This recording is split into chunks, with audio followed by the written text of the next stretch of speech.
창세기 12장 1절과 14장 13절 말씀을 함께 받도록 하겠습니다. 여호와께서 아브라함에게 이르시되 너는 너의 본토 친척 아비 집을 떠나 내가 내게 지시할 땅으로 가라.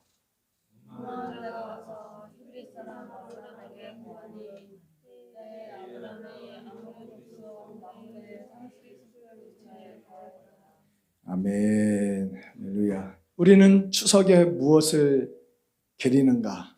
라는 주제의 말씀을 가지고 함께 은혜의 말씀을 나누도록 하겠습니다. 가을 추수기에 이 오곡백합 큰 풍년을 이룬 것을 바라보고 이것은 우리 조상들, 우리 부모님들께서 하늘에서 큰 축복을 주시고 풍년의 은혜를 허락하셨구나 하고 감사하는 마음으로 묘지에 나아가 음식을 제사상을 차려놓고 절하면서 그 조상의 은덕을 기리는 날이 바로 이 추석입니다. 근데 우리의 추석은 무엇을 기리는 날입니까? 추석은 조상이 풍년의 은혜를 주셔서 감사하는 마음으로 조상을 기리는 것이 아니라 하나님께서 우리를 물과 성령으로 거듭나게 하셔서 하나님의 첫 열매에 참여하여 알곡되게 하시고 구원받게 하시고 하나님의 아들 되게 하신 이 축복을 감사하는 마음으로 그 은혜를 기리는 날인 줄로 믿습니다. 믿습니까?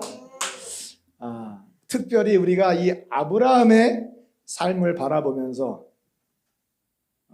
그 은혜를 함께 기렸으면 좋겠습니다.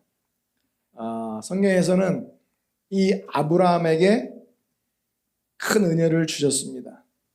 아브라함에게 그 이름이 창대케 되고 복의 근원이 되는 것,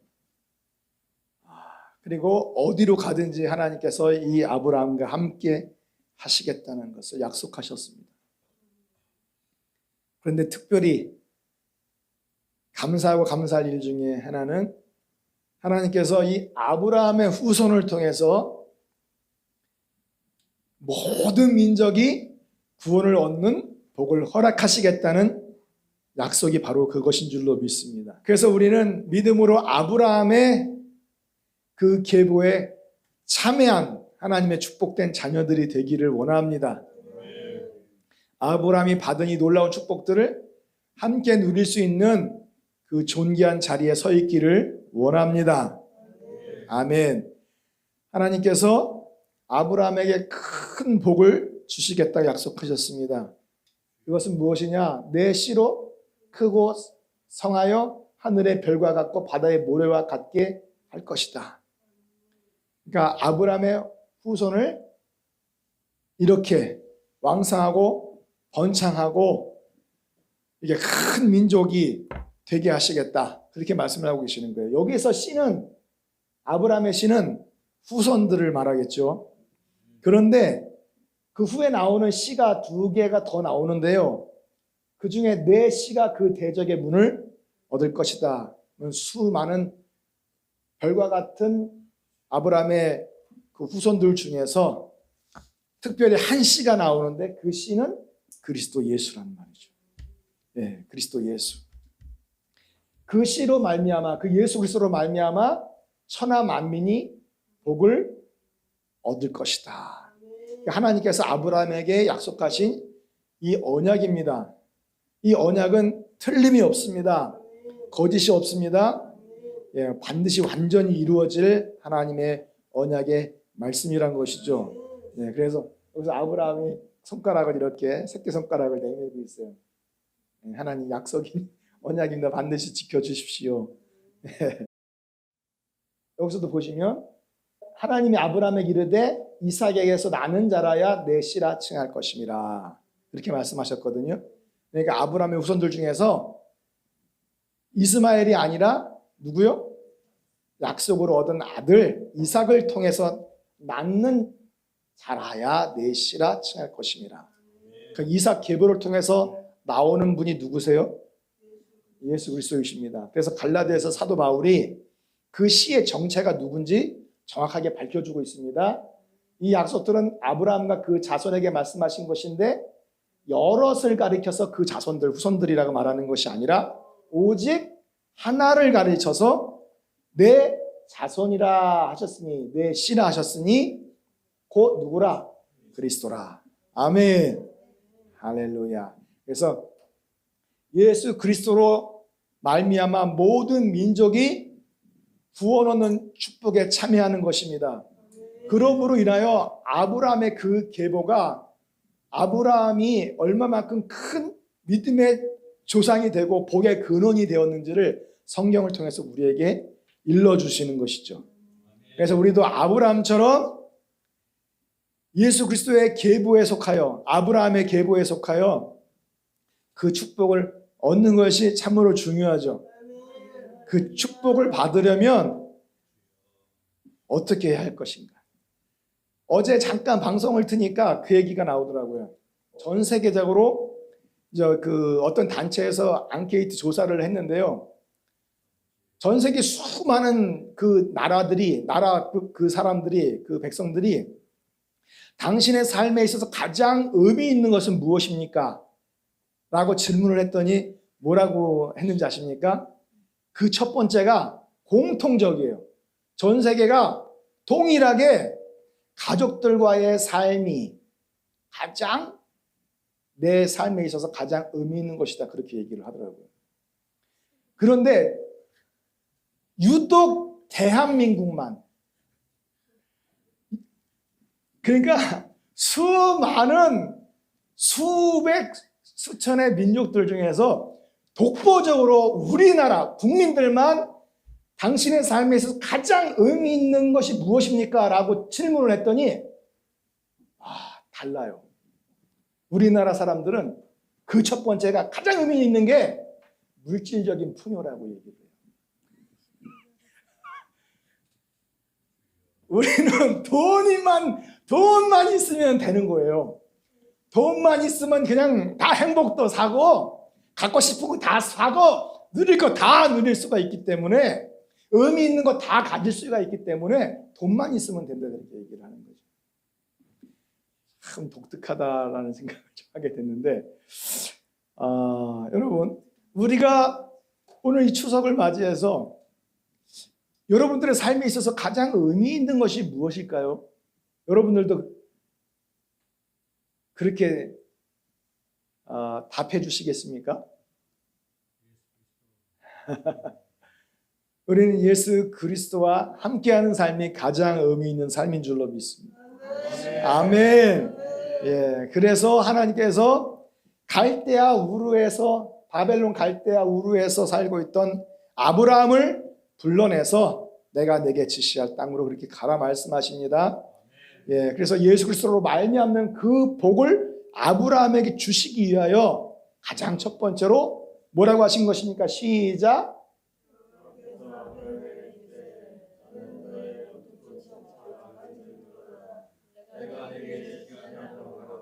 아멘. 본토 친척 아비집은 어디예요? 이 바벨론 땅에 갈대아 우르라는 곳입니다. 갈대아 우르라는 곳. 자, 이곳이 어떤 땅이냐? 이곳에서 떠나야 되는데, 이곳이 어떤 땅이길래 주님께서는 이 본토 친척 아비집을 떠나라고 말씀하셨을까요? 그래서 제가 어제 구글 어스로 갈대아 우르 그 부분을 맞춰놓고 위에서 찍었어요. 구글 어스로 딱 찍으니까 이게 우르라고 딱 중심에 우르라고 박혀 있더라고요. 우르. 그러고 나서 이렇게 뭐 더 이상 볼 것도 없어. 갈대아 우르 땅 중심이거든요. 이곳이 바로 이 중심에, 이게 넓은 땅인데 가장 이 중심 중에 중심이 바로 뭐가 있어요? 위에서 내려다 보니까 어떤 집 같은 것이 보이죠? 여기 계단이 보이고, 위에 꼭대기에서 인공위성으로 내려다본 장면이거든요. 근데 이것을 옆에서 내려다 보니까 꼭 무엇처럼 생겼어요? 네? 재단처럼 생겨, 재단. 이것이 지구라트라고 하는 거거든요. 무엇을 형상화시켰냐면은 적그리스도의 모형 니므롯이 그 신할 땅, 바벨론 신할 땅에 세웠던 바벨탑을 모형으로 해서 만들어진 것입니다. 지금은 거의 다 허물어져 있어요. 거의 다 허물어져서 밑에 부분만 이렇게 남아 있는데, 이 위에 계단을 타고 이렇게 올라가고 그 꼭대기에 무엇이 있습니까? 제단이 있다는 거예요. 제단. 그 제단에서 무엇을 섬겼을까요? 시작.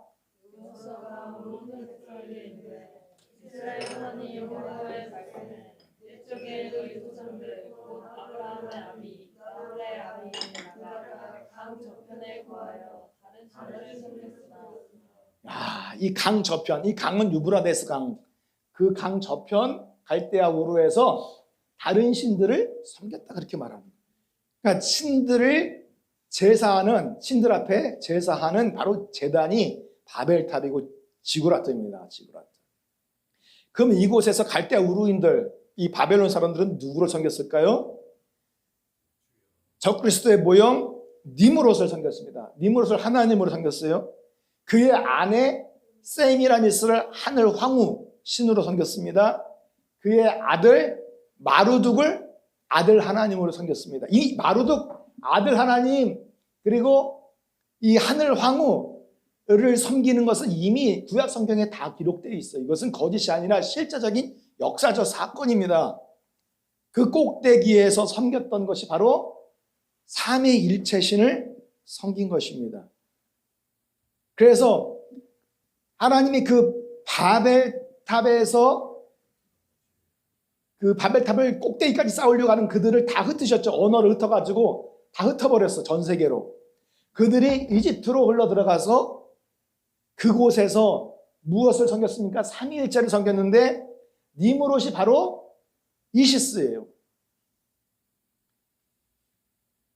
그리고 이 아들신이 있죠. 그리고 딱 보기에도 여신 같잖아요. 그렇죠? 셉신이에요.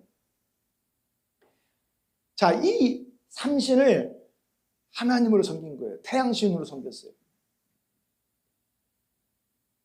그리고 그 이집트에서 또 로마로 흘러 들어갔어요.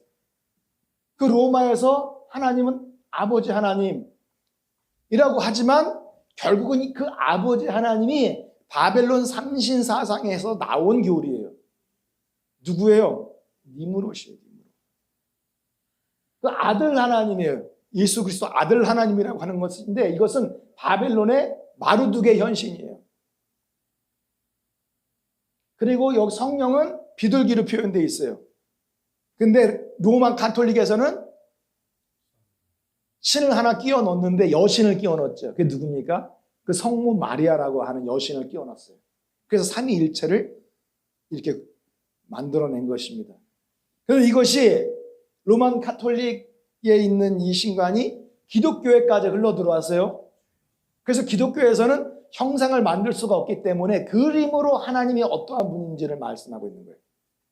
하나님은 한 분이신데 성부도 하나님이고 성자도 하나님이다.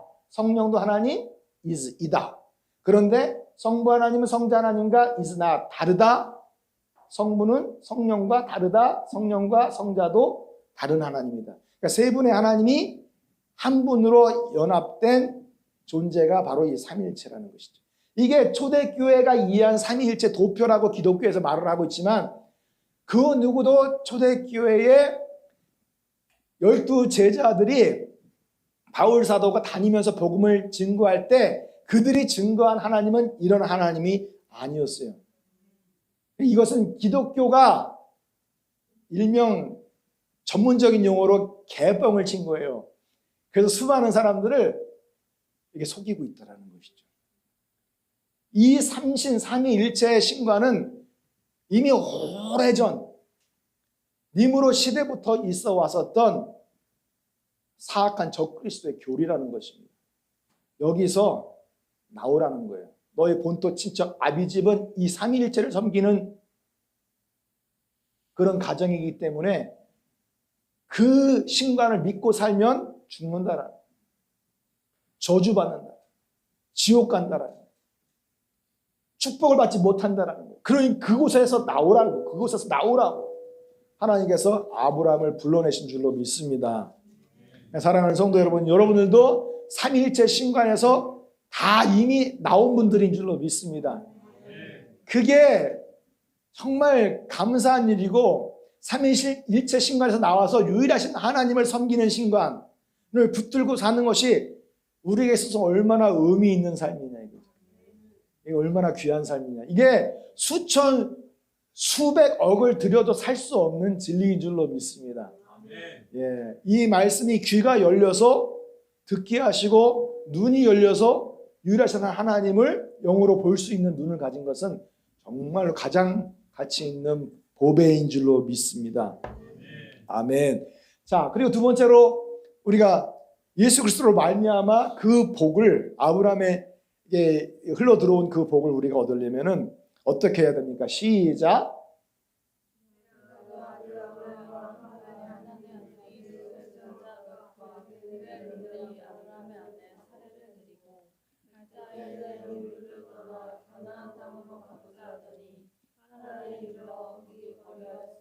아멘.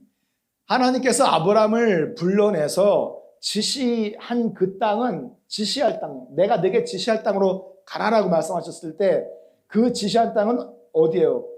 가나안 땅입니다. 가나안 땅. 이 가나안 땅이죠, 여기가. 가나안 땅이에요. 이 하란은 가나안 땅이 아니죠.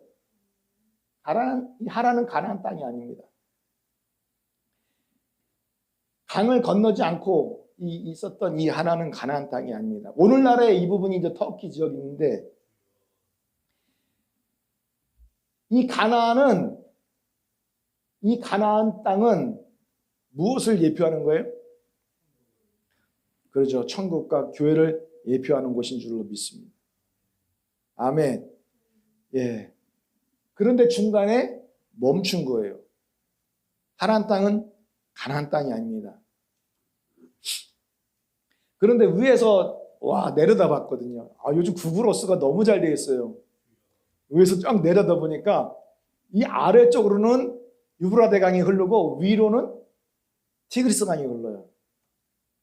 여기를 자세하게 여러분 더 확대해서 들어갈 수 있는데 완전히 바둑판이야. 경지 구획이 얼마나 깨끗하고 잘 돼 있는지 바둑판처럼 돼 있어요. 그리고 그냥 끝이 보이지 않는 평야지야. 평야. 무슨 김해 평야, 무슨 나주 평야, 이거는 평야도 아니야. 하란에 비하면. 그냥 산이 안 보여. 산이 안 보여. 그냥 끝이 안 보일 정도의. 그냥 바다 같아요. 그냥. 비옥한 토지. 그래서 이곳을, 여기가 하란이 있는 이 땅인데, 이 땅을 뭐라고 합니까? 비옥한 초승달 지역이라고 해요. 비옥한 초승달 지역. 이렇게 초승달 모양처럼 생겼다고 그래가지고 비옥한 초승달 지역이라고 합니다. 바로 이곳이 예전에는 메소포타미아 이 지역에서 주요 상업, 문화, 종교의 중심지였다라고 네이버 사전은 기록을 하고 있습니다.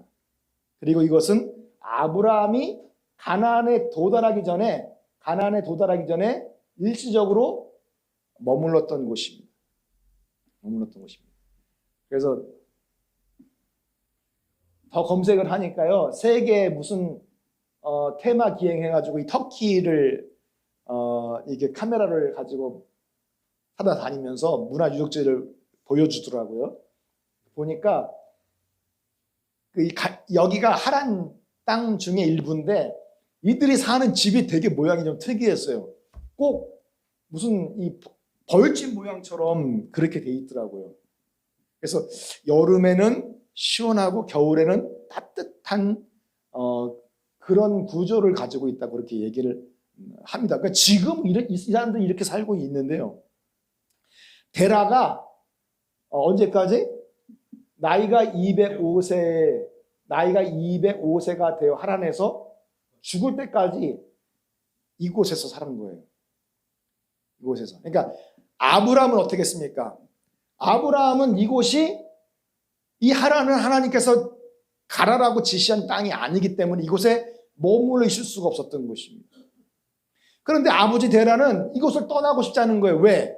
이 땅은 기름진 옥토와 평야지대, 이곳에서 살면은 풍요로운 물질과 황금 만능, 이 경제적인 부를 얻을 수 있고 가문을 튼튼하게 세워갈 수 있다라고 생각을 했고요. 여기서 성공할 수 있다라고 믿었던 것입니다. 그러니까 세상 사람들 눈에는 이 세상이 마치 하나님과 같이 그런 모습으로 보여요. 영원히 살 수 있는 것처럼 이 땅이 자기에게 성공을 가져다 주고 부를 가져다 주고 번창함을 가져다 주고 축복을 가져다 줄 거라고 믿고 있지만, 갈대아 우르에서 나와서 이 하란에 거쳤을 때 이 하란의 의미는 성공을 가져다 주는 땅이 아니라, 부흥을 가져다 주는 땅이 아니라 어떤 땅입니까? 바싹 말라타진이라는 뜻으로 있어요.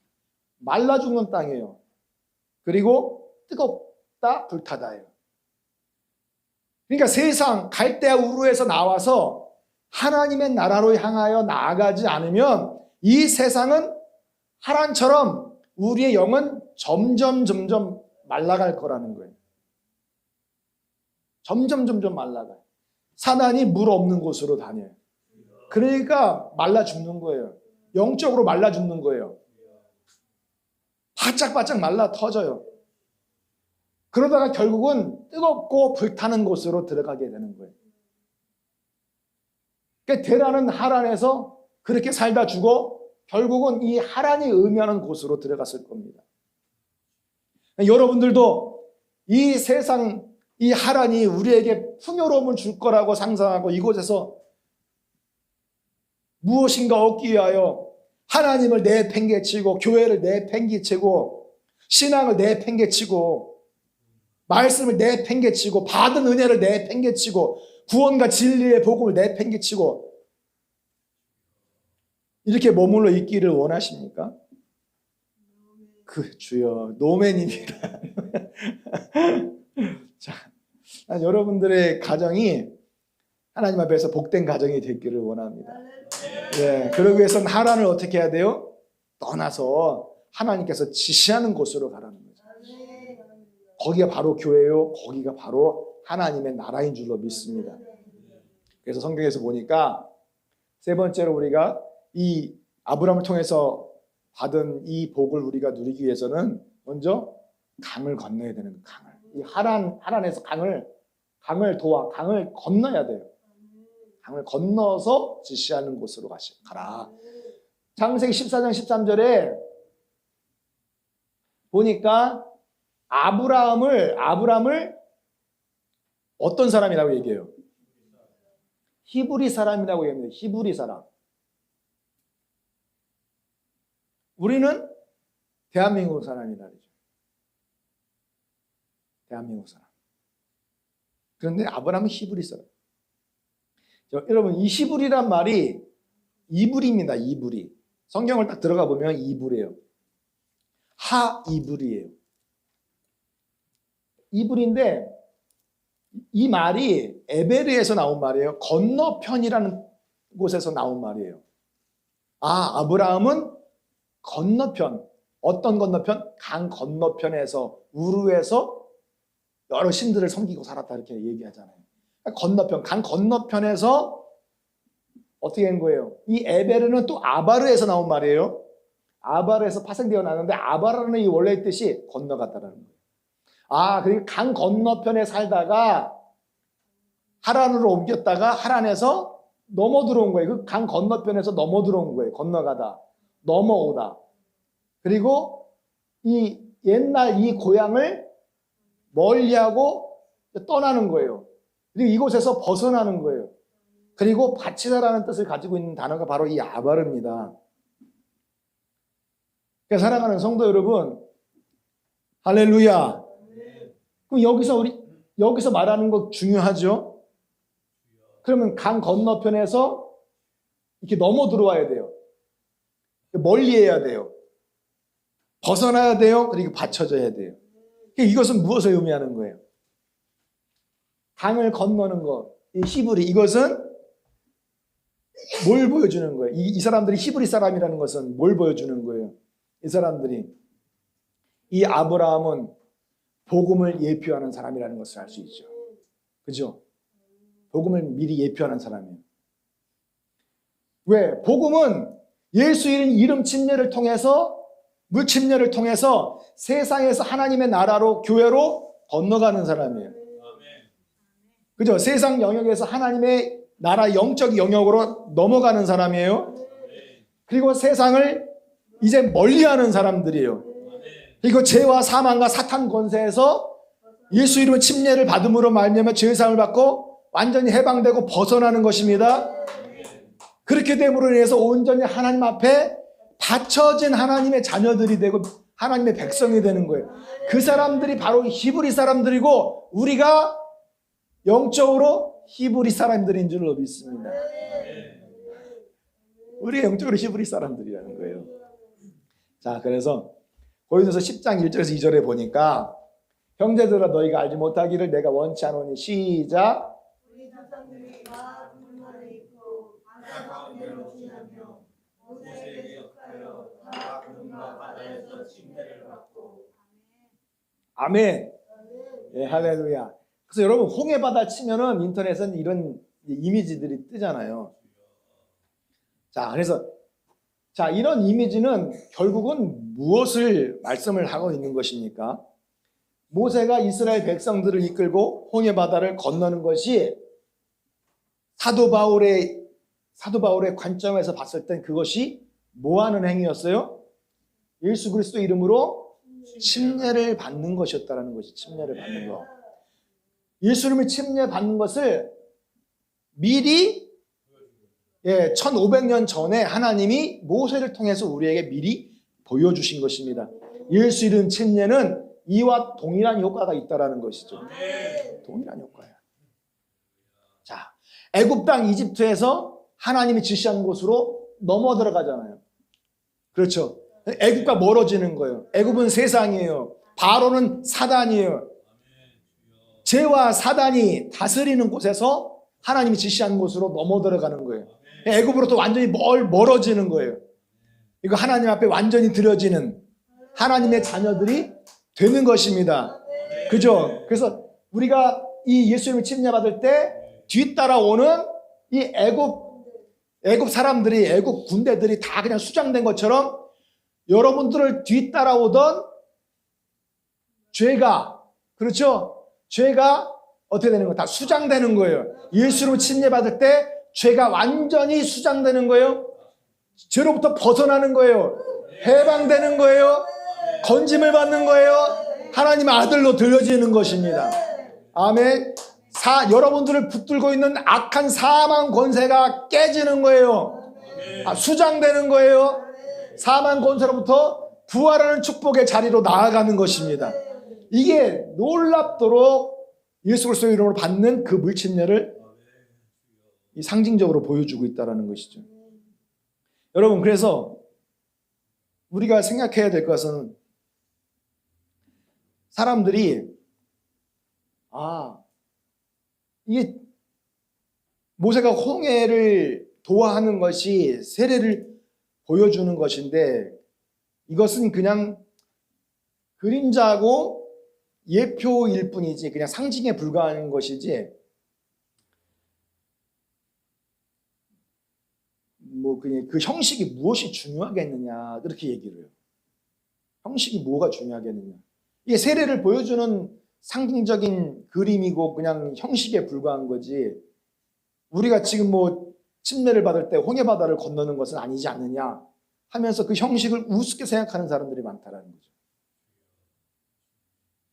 형식 중요해요? 안 중요해요? 형식은 중요한 거예요. 형식은 중요해요. 주님께서 말씀하셨습니다. 너는 잣나무로 너를 위하여 방주를 짓되 그 안에 칸들을 막고 역청으로 그 안팎을 칠하라. 그리고 방주의 제도, 방주의 형식, 방주의 모양은 이러하니 장광고가 이렇게 할 것이고 창을 이렇게 내야 될 것이고 상중하로 3층으로 할 것이고 내가 홍수를 일으킬 때 생명 있는 기식들 육체를 천하에서 멸절시키리니 땅에 있는 자가 다 죽을 것이다 말씀하셨습니다. 자, 그러면 이 방주의 제도, 이 방주의 형식 이것은 뭐 그러면 뭐 중요한 것이 아니니까 자기 마음대로 배를 만들 수 있겠습니까? 배를 이렇게 만들라고 하나님께서는 그 형식과 제도를 주셨는데 그게 뭐가 중요하냐? 배만 만들면 되지 라고 생각하고 칸도 막지도 않고 역청을 발라야 되는데 뭐 본드 칠이나 하고 뭐 제 마음대로 해. 장광고 이거 뭐 너무 커. 뭐 이거 축구 운동장보다 더 길어요. 150m면 얼마나 길. 너무 커. 우리 그렇게 만들고 싶지 않아. 조그맣게 좀 만들어도 충분히 살 수 있어. 그 조그맣게 이거를 바꿔요. 그 센치를 바꿔요. 그러면 그 배가 살아남을 수 있겠습니까? 그 홍수에? 그 홍수에 다 터져버려요. 다 깨져버리는 거예요. 이 형식, 이게 형식이 중요하지 않으면 왜 하나님께서 이렇게 하고 저렇게 하고 이렇게 하고 저렇게 하고 센치는 이렇게 하라고 말씀하셨어요? 네가 알아서 배를 한 척이나 만들어라 그렇게 말씀하시지. 하나님 입에서 나온 말씀은 어떤 말씀이든지 간에 중요하지 않은 말씀이 없는 거죠. 모든 말씀이 형식이든 아니든 제도든 아니든 다 귀한 말씀이고 우리가 순종해야 될 말씀이지. 내 마음대로 해야 될 게 어디 있어요? 내 마음대로 해야 될 게. 형식대로 지인들 마음대로 형식을 변형시켰다고 한다면 홍수 심판에서 노아의 가족은 다 죽임을 당했어요. 살 수가 없었을 것입니다. 그러나 노아는 믿음을 따라서 그 제도, 그 형식 그대로 하나님께서 말씀하신 대로 순종하여 산 줄로 믿습니다. 아멘. 여러분들도 어떠한 형식이든지 간에 그 형식이 하나님의 말씀 앞에 온전히 순종해야 할 것이지 그것은 내가 내 마음대로 변형시켜야 될 것이 아닙니다. 이래도 구원받겠지. 뭐 내가 이렇게 뭐 바꿔도 하나님은 나를 사랑하시는데 이것 때문에 하나님이 나를 뭐 버리시겠어? 이런 사람의 생각을 내가 다 철저하게 다 쳐내고 하나님의 말씀대로 순종하는 분들이 되시길 예수님의 이름으로 축원합니다. 아멘. 자, 여기서 보시면 예수님도 침례가 중요하지 않으면 왜 요단강에서 세례 요한에게 침례를 받았겠어요? 이것은 하나님의 의를 이루기 위한 것이라 주님께서 말씀하셨잖아요. 하나님의 의를 이루기 위한 것이다. 복음 안에 나타나는 하나님의 의가 있으니 예수님이 또 그대로 순종하셨다는 거. 예수님은 죄가 없음에도 불구하고 구원받을 자녀들을 위해서 자신이 몸소 본이 되어주신 거예요. 복음이 무엇인지 그 발자취를 만들어내신 것입니다. 자, 여기서 보시면 시작.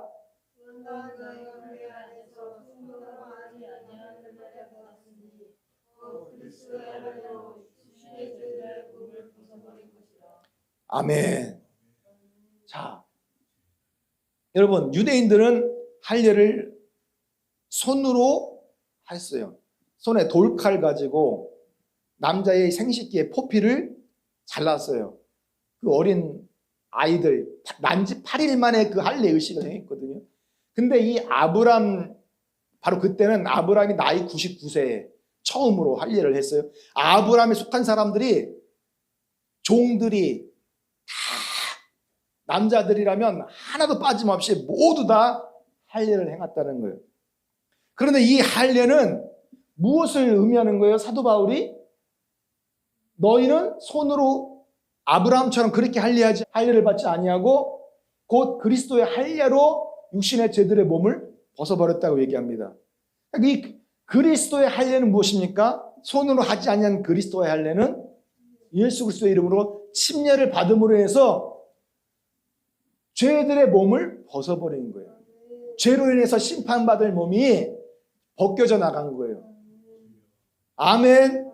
죄사함을 받은 거예요. 육신의 포피가 벗겨져 나간 것을 영적으로 그렇게 죄들의 몸을 벗어버린 거다. 사망당하고 저주받을 몸을 벗어버린 것이다. 그게 그리스도의 할례다. 예수 이름 침례를 그렇게 표현을 하고 있는 것입니다. 그렇기 때문에 예수님께서도 요단강에서 자신이 죄가 없음에도 불구하고 그리스도의 할례가 무엇인지, 죄들의 몸을 벗는 것이 무엇인지를 정확하게 본을 보여주신 것입니다. 예. 그러나 구약시대에는 손으로 행한 그 할례를 이건 형식이야. 아파. 나 이거 안 하고 싶어. 그래도 하나님이 날 사랑하시는데 이게 생각하고 할례를 받지 않았어요? 그러면 아브라함과 그의 가족들은 어떻게 됐어요? 하나님의 백성에서 끊쳐졌을 것입니다. 할례를 받지 않으면 하나님의 백성에서 끊쳐진다고 모세오경에 기록된 것을 믿으시면 아멘 하세요. 그것이 형식이라 할지라도 제도라 할지라도 의식이라 할지라도 중요한 것입니다. 구약시대는 그것을 할례를 받지 않으면 죽는 거예요. 그런데 그것은 신약시대의 그림자이기 때문에 신약시대에 예수 그리스도의 이름으로 침례를 받지 않으면 하나님의 나라의 백성에서 끊쳐진다는 것을 보여주는 거예요. 그게 얼마나 중요한 것입니까? 그 제도와 형식이 얼마나 중요한 거냐고요. 여러분, 그래서 이것은 여러분들에게 있어서는 얼마만큼 중요합니까? 예수를 받는 이 침례가 죄들의 몸을 벗어버리고 사망 권세를 이겨내고 구원받는 하나님의 자녀가 된다는 것이 여러분들에게서는 어느 정도의 분량입니까? 어느 정도의 의미와 가치를 가지고 있는 것입니까? 대한민국 사람들에게 물었습니다. 당신의 삶에 있어서 가장 의미 있는 것은 무엇입니까? 물질의 풍요입니다. 야, 우리나라 사람들의 생각이 수준이 이렇게 저차원적이에요.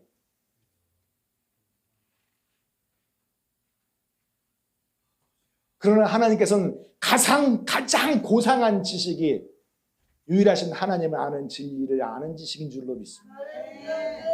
이 진리 안에 거하고 행하는 것이 사도 요한에게는 하나님께서 가장 기뻐하시는 것이라고 선포하고 있습니다. 여러분들에게 있어서 이것이 이 추석에 기려야 될 하나님의 은혜인 줄로 믿습니다. 아멘.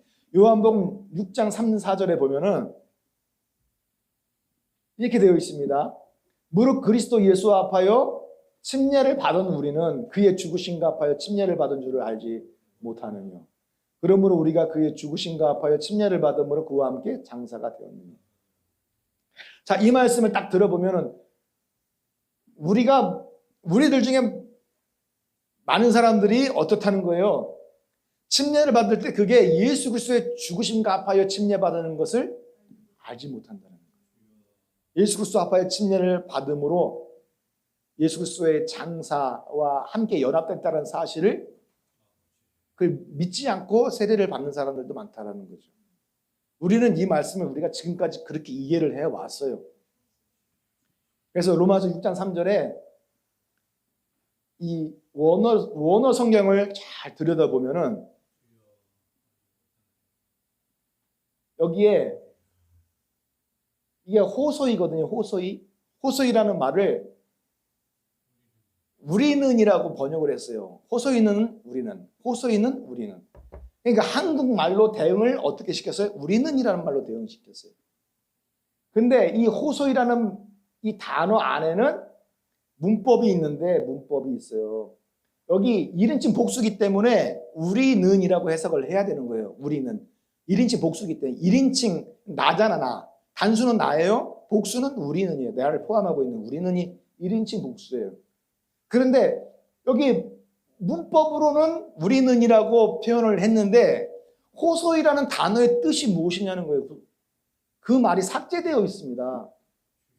우리는이라는 말 말고 문법만 적용한 거 말고는 없잖아요. 그렇죠? 여기 주격이니까 우리는이라고 붙인 거예요. 은는이가를 붙인 거예요. 그러니까 문법은 적용을 했어요. 근데 이 호소이가 무슨 뜻이냐는 거예요. 무슨 뜻이냐. 그래서 찾아봤어요. 사전을 찾아봤어요. 우리가 계속 이 말씀을 많은 사람들이 침례를 받을 때 그게 예수 그리스도의 죽으심과 장사 안으로 침례받는 것을 모르는 것이구나. 많은 사람은 침례를 받으면서도 모르는구나. 그렇게만 생각을 했었거든요. 그래서 좀 시간적 여유를 가지고 일주일 동안 계속 이 말씀을 제가 묵상을 하면서 성경을 계속 연구를 했어요. 일주일 동안. 보니까 호소스 이것은 얼마나 많은 가로치고 사람들이라고 이렇게 돼 있어요. 그 단어의 뜻이, 호소스란 단어의 뜻이.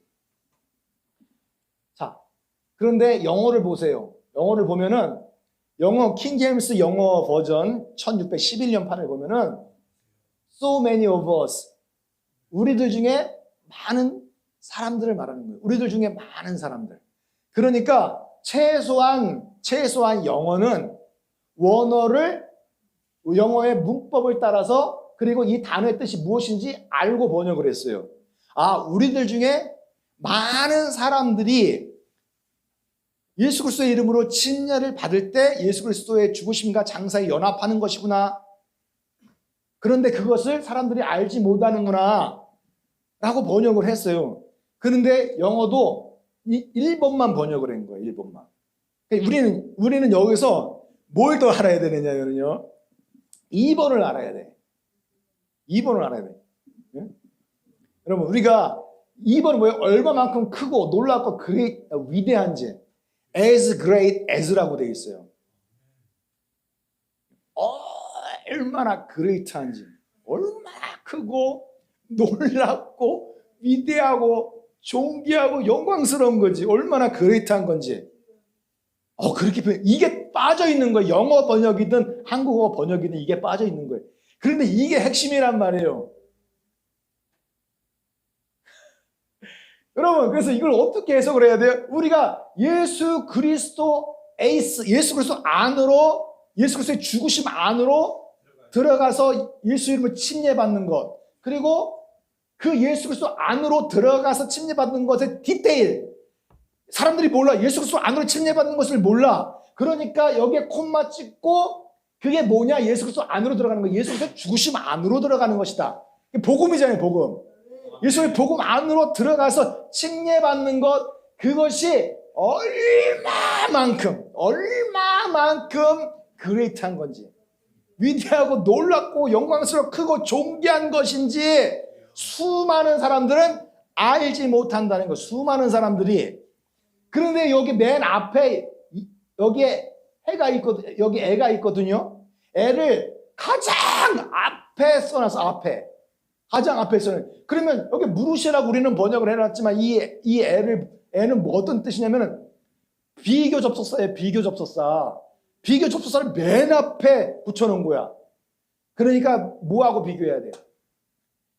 이 세상에 그 하란과 같은 비옥한 그 성공이 보장되고 영광이 보장되고 세상에 가질 수 있는 모든 것을 다 가질 수 있는 그것보다 예수 이름 안으로, 예수 그리스도의 죽으심 안으로 들어가서 침례받는 것은 가장 크고 놀랍고 영광스럽고 이 세상에 있는 그 어떤 것하고도 비교할 수 없는 축복이라는 것입니다.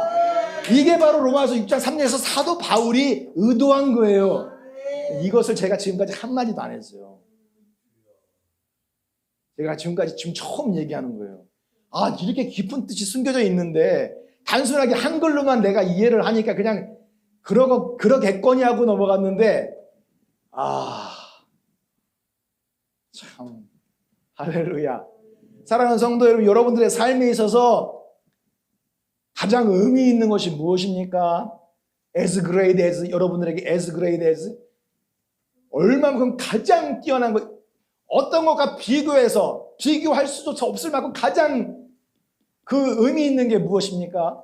어떤 사람은 세상의 99%가 다 가족들과 함께하는 것이 의미 있는 거라고 얘기해요. 그중에 독출나게 대한민국 사람들은 돈과 함께하는 거예요. 돈이 물질적인 풍요라고 얘기해요. 여러분들에게 묻고 싶습니다. As great as, 여러분들에게서 세상 어느 것과 비교하여 가장 뛰어나고 존귀하고 의미 있는 것이 무엇입니까? 라고 질문하면 할렐루야! 로마서 6장 3절인 줄로 믿습니다. 이거 여러분 맨날 들어서 아무것도 아닌 것 같지만, 여러분들이 KBS에서 인터뷰 나왔을 때 여러분들에게 질문을 하시면 여러분들은 뭐라 하시겠어요? 저는 로마서 6장 3절입니다. 그래서 이 뜻을 말씀하고 하나님 앞에서 신앙을 고백하는 분들이 되시기를 축원합니다. 네? 내가 예수 그리스도의 죽으심 안으로 들어가서 침례를 받음으로 장사된 것은 이것이 얼마나 귀한지, 이게 죄로부터 얼마나 멀어진 것인지, 동과 서가 끝도 없이 먼 것처럼 얼마만큼 내가 죄로부터, 죄의 심판으로부터 얼마만큼 많이 멀어져 있고 많이 떨어져 있는지, 할렐루야, 그것을 말씀해 주고 있는 거예요. 아멘. 수많은 사람들이 지금 다 침례를 받으면서도 이거 몰라요. 이게 뭔지 몰라. 그러니까 자기 자존심이 상하면은 떠나죠. 명예욕 때문에 떠나죠. 자기 자식 때문에 떠나죠. 자기 직위 때문에 떠나요. 예수사랑교회 전에 여기 이천중앙감리교회 다니는 어떤 권사님이 오셨었잖아요. 예수와 복음 집회를 하는데, 야, 이게 진리 맞대. 그런데 교회를 안 와. 왜냐하면 자기는 거기서 선생님이라는 거예요. 거기서 선생님이고 거기서 권사라는, 그걸 못 버려. 몇천 명, 여러분, 우리가 이렇게 조그만 데서 권사님 하면 아무것도 아닌 것 같고 장로님 하면 아무것도 아닌 것 같고, 저런데 3,000명 막 이렇게 큰 교회에서 권사님 하면은 이게 쳐다볼 수도 없는 꼭대기예요. 세상 사람들에게 있어서 그 직위가 또 쉽게 딸 수가 없는 거예요. 돈으로 사야 돼. 돈 없으면 그것도 못 얻어요, 그 직위를. 근데 그 직위 때문에도 이 진리의 복음을 버린다니까, 사람들이. 인간관계 때문에 떠나죠. 상처받아서 떠나요, 수많은 사람들이. 그러나 여러분들 지금까지 이렇게 남은 자로 있는 것은 여러분들이 복되신 분들인 줄 알겠습니다. 아브라함처럼 복의 근원이 되신 분들인 줄로 믿습니다. 사랑하는 성도 여러분, 여러분들에게 있어서는 무엇이 가장 크고 놀랍고 영광스럽습니까? 아브라함의 이 발자취를 따라가는 것. 그래서 하나님과 함께 동행하고, 할렐루야, 이 복음으로 말미암아 거듭나서 구원받은 것, 이것이 가장 의미 있고 존귀하고 영광스럽고 가장 큰 것인 줄로 믿습니다. 아멘. 그래서 아브라함의 집에 있는 모든 남자들, 집에서 난 시종이나 외국인에게서 돈 주고 산 모든 종들도 아브라함에 속해 있으면 아브라함과 함께 할례를 받은 것처럼, 사랑하는 성도 여러분, 아브라함이 갔던 그 발자취에 함께 동행하는 분들이 되시기를 원합니다. 아브라함과 함께 받았던 이 할례는 아브라함에 속하여, 아브라함의 믿음, 아브라함의 복음의 발자취에 속하여 예수 이름으로 침례받은 사람들을 말씀하고 있는 것이에요. 아브라함이 복의 근원이 된 것처럼 그 복으로 말미암아 온 세계 모든 열방이 그 복을 함께 누리게 되고 복의 근원이 될 줄로 믿습니다. 그래서 마지막으로 시작.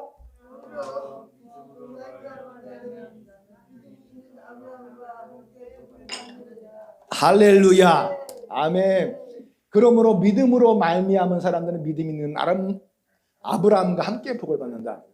예? 그러니까 이 아브라함의 복을 받으려면 그냥 믿기만 하면 된다라고 생각을 해, 사람들이. 그런데 그런 믿기만 하면, 지식적인 믿음을 말하는 것이 아닙니다. 데살로니가후서에 구원 얻는 진리를 말하는 거예요.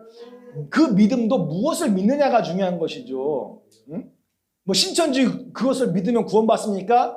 삼위일체를 믿으면 구원받습니까? 아니, 삼위일체를 믿고 구원받을 수 있는 거면 하나님이 왜 갈대아 우르에서 아브라함을 왜 건져냈겠어요? 구원 얻는 진리를 믿는 그 믿음이 가장 귀한 것입니다. 그 믿음으로 말미암아, 이 말미암아가 에끄거든요. 구원 얻는 진리의 복음을 내가 믿는 거예요. 유일하신 하나님을 믿고 물과 성령으로 거듭날 때 에끄, 세상에서 from 나왔다라는 거예요. 세상에서 from 나왔다라는 거예요. 강 건너편에서 들어왔다라는 거예요.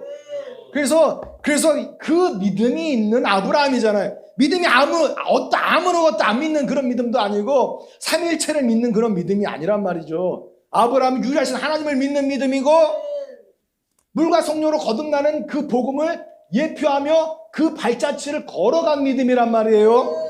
그러니까 이 믿음을 지금 기독교인들이 믿고 있는 그 믿음으로 착각하면 오산이에요. 그 믿음은 그 믿음이 아니란 말이에요. 할렐루야.